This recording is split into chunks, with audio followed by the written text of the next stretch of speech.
Well, I think we've talked all season, about what the 6-minute mark means to our team and what we feel that with the veteran guys making plays for one another, sharing the ball. A play might be called for someone, but a teammate might be ending up with the shot, and that was a perfect example of that tonight with Darren and Joe playing in the pick and roll, and Paul, benefiting from that and taking advantage of that.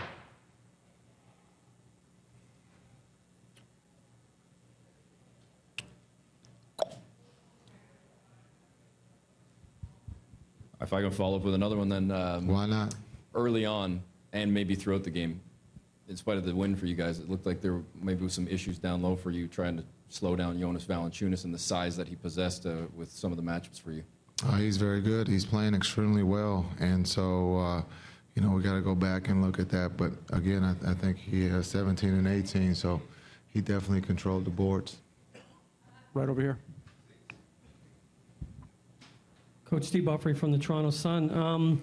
Did you hear the comments made by the Raptors GM before the game? And if you did, do you think, given that you have a pretty veteran team, that they'd even attempt to use anything like that as motivation or anything like that going forward? No. Next, right here. Right here. I don't even know who the GM is. Can you talk about Darren Williams' game and how important that was for you today? He was great. He set the tone. He came out with high energy. He, I thought he was looking to be aggressive and scoring the ball, but I thought he set the tone early on, and he got the guys off to a good start. Jason, in terms of pace of the game and in terms of turnovers forced, was this about the blueprint that you were hoping for? Yeah, this is playoff basketball. It's about getting stops, at crucial times. And, the game, it was a wonderful game to watch and probably for players to participate in. It's about getting stops at the right time. And I thought one of the biggest plays that probably won't go, it'll be unnoticed, is that, the trust that we had with our players. And, the game is tied. Paul has the ball, and he passes it to KG. KG had probably not his best offensive night, turns around and makes a big shot to break the tie. And I thought that just symbolized who we are as a team, that we trust one another no matter what someone's shooting from the floor, how someone's playing, that we all trust someone's going to step up and make a shot. Shoeman. Defensively, what was the biggest part of your defense? You held them to 87 points. Kept DeRozan, seemed out of the paint, kept him from getting to the basket too much. What was the biggest part of that? Well, I think understanding team defense, everybody helping one another. Trying to take away the three, understanding that they got guys who can put the ball on the floor and get to the basket. So I thought our team defense of helping one another was big tonight to give us a chance to win on the road. I also thought, on the offensive end, we got to try and make those guys work. And so, hopefully we can do that in game 2. Right over here. Jason, Jerry Sullivan, the Buffalo News. Joe Johnson had a terrific game. You think he's at all motivated by the idea that their backcourt might have been the difference in this series? Did they have one? Those guys in that locker room are all motivated to try to win. There's no self or individual, motivation here. This is a team, and we're here to play as a team. So there's no about individuals' motivation.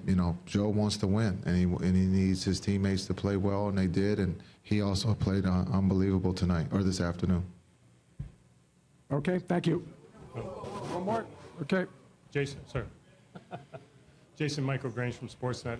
I'm not sure if you heard what the Raptors general manager said to the crowd outside before the game. Did anyone fill you in? Well, I have no idea. Okay, well, he basically said F Brooklyn to the crowd. Made a big stir on social media. I don't know if... You got to tell me who the GM is. I don't even know who that is, so I can care less what they think about Brooklyn. We have a job to do, and that's to play the game of basketball. In the back. Mitch. Have the microphone, please. Thank you. Jason, just for the first time out of the box for your team, could this be any more perfect? You come in, you get the home court advantage, the way you play, the other GMs cursing out your town. I mean, this is all pretty good, huh? It's about basketball. You know, that's at the end of the day, that's what we're about.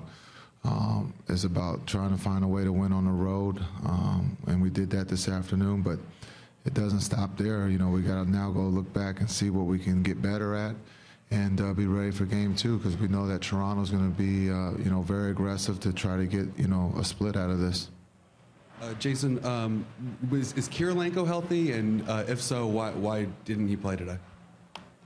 I think 10 other guys played. I can't play them all, you know.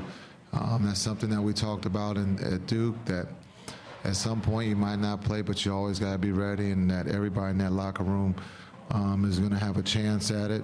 And so we'll, you know, he'll be ready to go in game 2, but he's healthy. Okay. Coach Bubba O'Neill, CHCH. You've been coming here a long time as a player. Did the environment surprise you at all? Did you have to tell your players that, you know, you're stepping into a hostile environment, and you know, obviously you have some veteran players. Did they communicate with each other about that?